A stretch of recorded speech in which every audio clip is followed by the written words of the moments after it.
There has to be a comeuppance for all of this, all of the people who are part of that chain. And then we have to make it safe for people to feel that they can talk about this. And in doing that, I think that'll scare away that kind of behavior. Hollywood just got hit with a bombshell so loud, it's echoing across every agency boardroom in Los Angeles. The golden couple, Blake Lively and Ryan Reynolds, are under fire. And not from tabloids, not from Twitter. This time, it's reportedly... You're gonna have a warning shot over the bow of those, anyone who would act like that you will be outed and you'll be out of the business, and more than that, you might be prosecuted. Having 4 daughters, I would say that the most important thing is to give them... Coming from inside the inner circle. From A-listers, from legends. Because allegedly, Matt Damon and George Clooney just stepped up and called them out. The whispers turned into roars after Blake's infamous lawsuit against Justin Baldoni blew open the doors on a production disaster. You have to give them a sense of self-esteem, because you're not going to be with them when they have to make a lot of these decisions, that you're going to have to trust that they're going to make the right decisions. And some change. I mean, that's the other thing, right? That's it.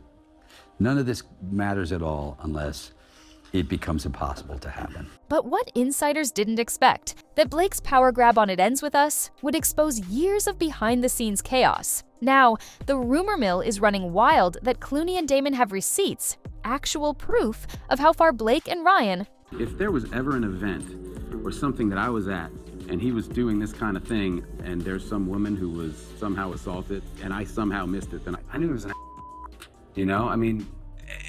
He was proud of that. Will go to maintain control, manufacture image, and allegedly crush competition. This isn't gossip. This is a full-scale image implosion, and the takedown might have just begun. Let's start with the pair throwing the first punch. George Clooney and Matt Damon, Hollywood's smoothest power duo. We're all going to be complicit in that. We're all going to have to be responsible for that, and that's a conversation you're going to have with your kids, too. When my kids can talk. Well, criminal sexual predation is not something that I ever thought was going on. The men who built their careers on class, loyalty, and unshakable industry respect rarely speak out unless there's a cause worth championing. But this time, insiders say they're not just speaking.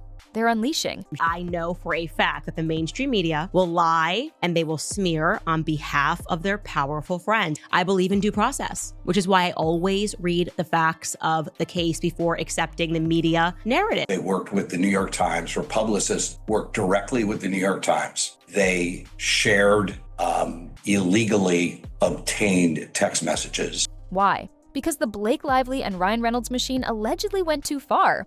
Way too far. What started as backroom gossip has exploded into a full-blown industry Cold War.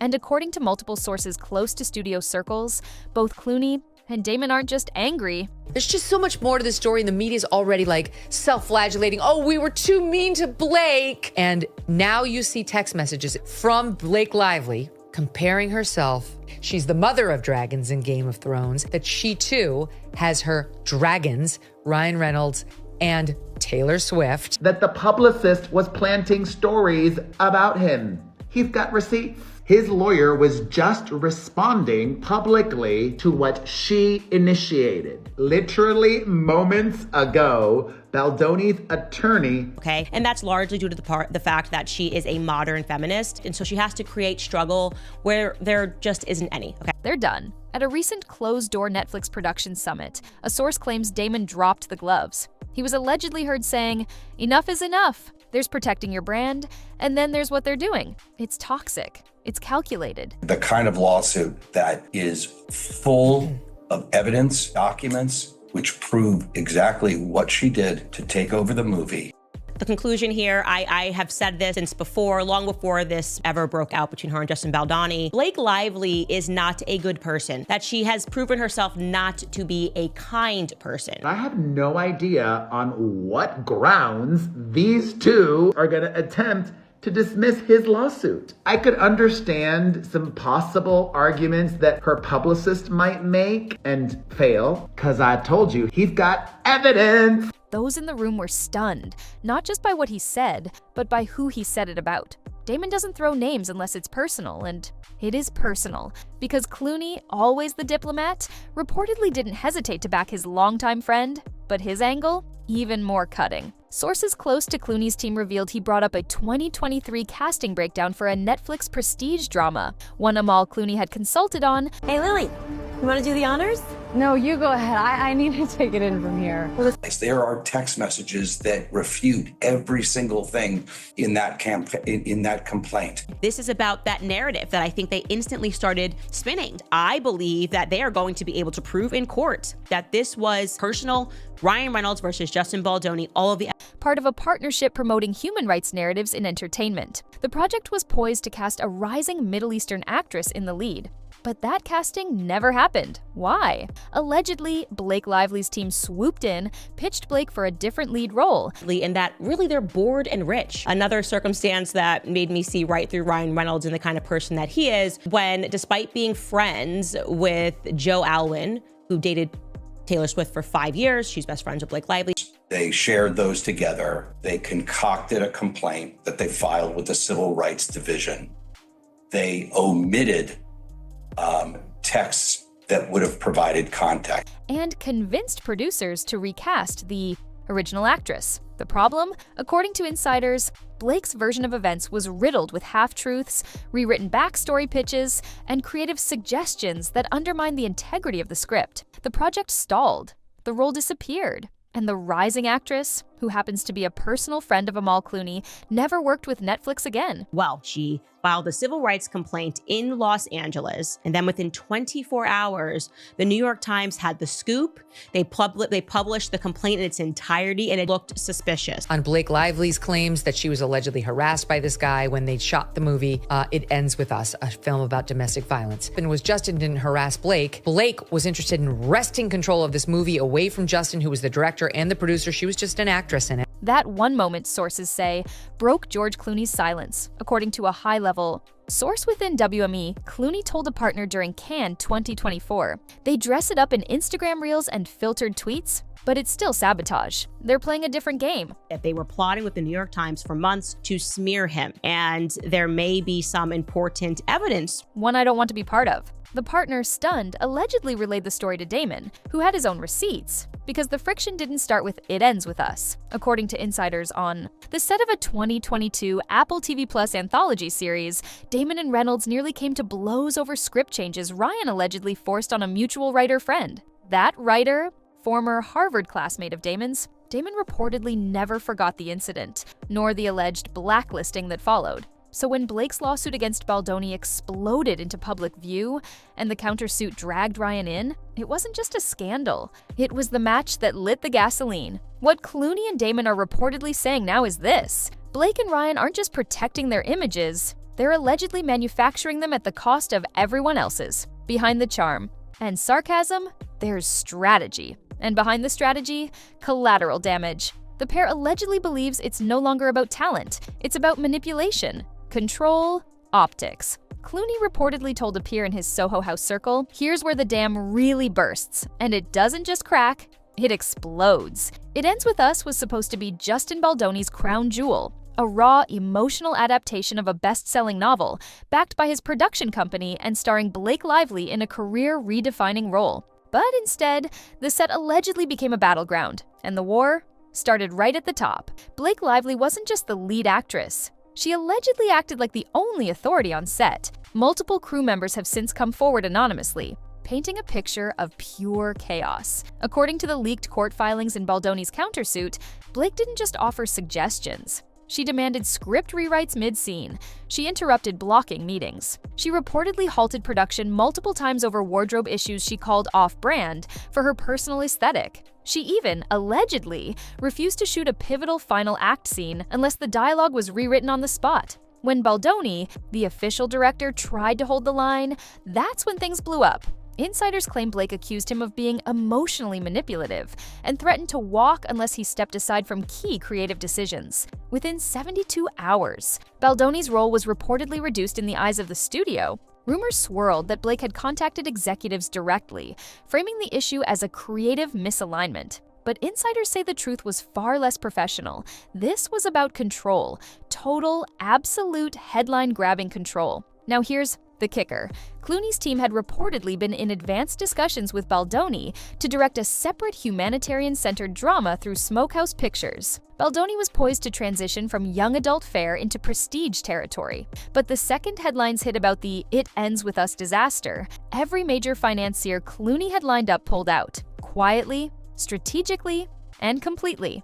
Why? Because Blake's name was now attached to volatility, to lawsuits, to instability. Her brand of empowered elegance suddenly looked more like unchecked chaos. And Clooney, according to sources close to him, he was furious. Not just at the disruption, but at the deliberate spin. Because behind the scenes, Blake allegedly launched a PR counteroffensive so aggressive, one insider described it as scorched earth. Carefully timed paparazzi shots, tabloid leaks positioning her as a victim of male egos, and a series of Instagram posts about mental health on set dropped right after the production halted. The goal, allegedly to rewrite the narrative, before anyone else could. But Baldoni wasn't going quietly. His legal filings included screenshots of blocked meetings, ignored memos, and messages from senior crew expressing concern that Blake was undermining direction and morale. He also dropped a bomb of his own. Blake never read the original book. Let that sink in. She took the lead in one of the most beloved romance novels of the decade,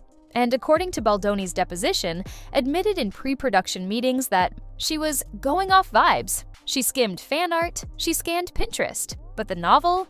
Not a page. Matt Damon, who spent over a decade developing his own projects with surgical attention to detail, allegedly lost it when he heard this. Sources claim he called the move a joke, a slap in the face to every writer and reader who made that book a hit. And that wasn't the end of it, because after the shoot began falling apart, a private Slack channel titled "Not Third Act SOS" was allegedly started by concerned crew. In it, crew members reportedly detailed breakdowns, improvised script changes, and what one PA called a hostile work environment fueled by ego. The Slack thread was leaked to Baldoni's legal team, along with time-stamped notes showing how key moments were overridden by Blake's vision. And here's the kicker: that vision allegedly included multiple product placement requests tied to Blake's personal sponsorships, none of which were part of the original film agreement. She allegedly tried to use the set as a branding opportunity, even suggesting a scene be rewritten to include her own line of non-alcoholic cocktail products. So, what began as a love story on screen turned into a behind-the-scenes power struggle. So ugly, it stalled Baldoni's directorial career, fractured studio trust, and put one of Hollywood's most bankable names on an unofficial watch list. And while Blake's team scrambled to contain the narrative, the damage was already spreading. From book clubs to studio execs, the word was out. This wasn't artistic tension. This was sabotage. And what happened next? Well, let's just say, when Clooney saw what came after, he allegedly picked up the phone and made a call no one saw coming. One that would signal to the entire industry, enough is enough. Next up, the Chanel feud, the Time magazine, cover controversy, and how Blake allegedly tried to rewrite legacy history to clean up her image. Here's the connection no one expected. Chanel. Blake Lively has long positioned herself as the brand's American princess, but insiders say that didn't sit right with a certain group of industry veterans. One of them, reportedly Cate Blanchett, who has a long-standing relationship with the fashion house through its Women in Cinema campaign, led by none other than George Clooney's wife. Here's where things spiral.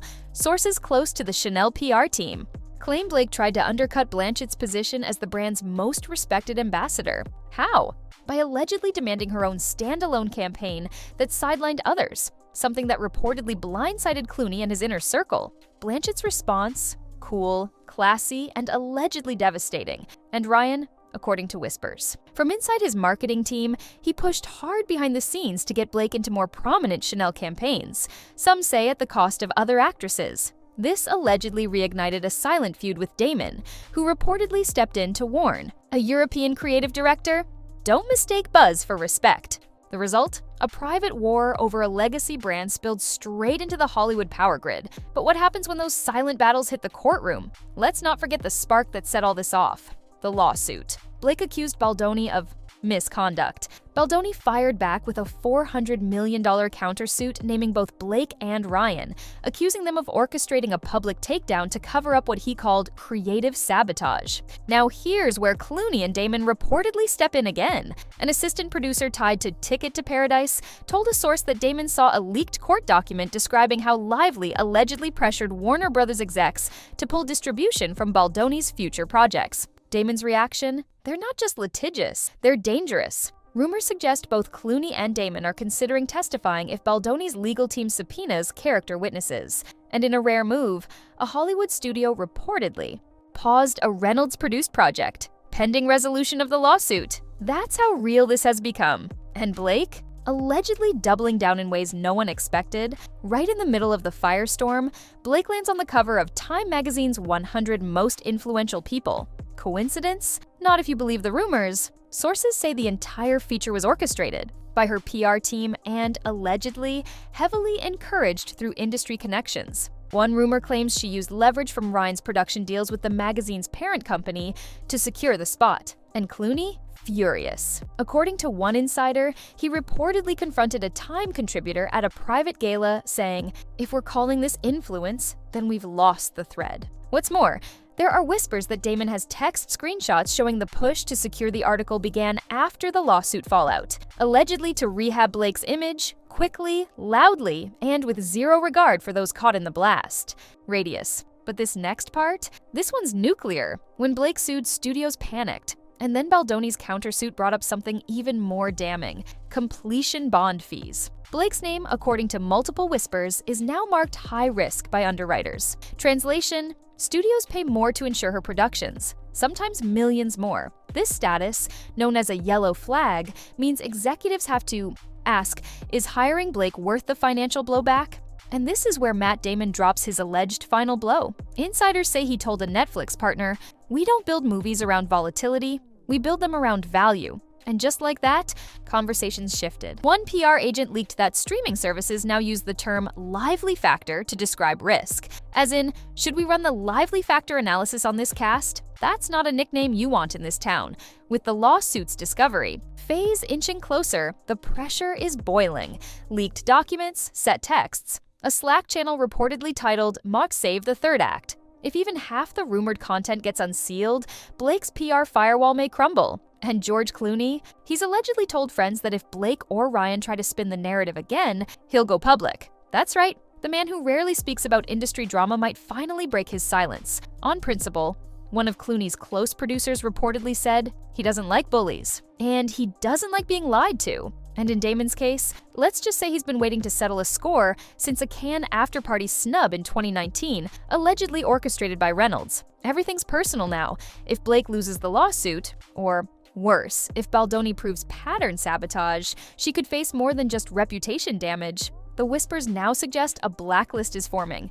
Not official, but real. As for Ryan, his spotless image is taking collateral hits. Baldoni's team reportedly has emails that could show Reynolds knew more than he claimed. Even Hugh Jackman is allegedly keeping distance, canceling a friendly joint interview once scheduled for mid-2025, and the final cherry on top? Clooney and Damon might be producing a streaming doc about creative freedom in Hollywood. Guess who won't be featured? Blake Lively and Ryan Reynolds built an empire on charm, wit, and Instagram-filtered perfection. But in a post-lawsuit Hollywood, that perfection looks increasingly like performance. If Clooney and Damon follow through with what's being whispered, if they speak publicly, or worse, testify, this isn't just a legal mess, it's an empire collapse. Because once Hollywood's most respected voices say, "This isn't okay," the narrative flips. And when the narrative flips, even the brightest spotlight can't hide what's been festering backstage. The truth? It doesn't come with filters. And in this town, everyone watches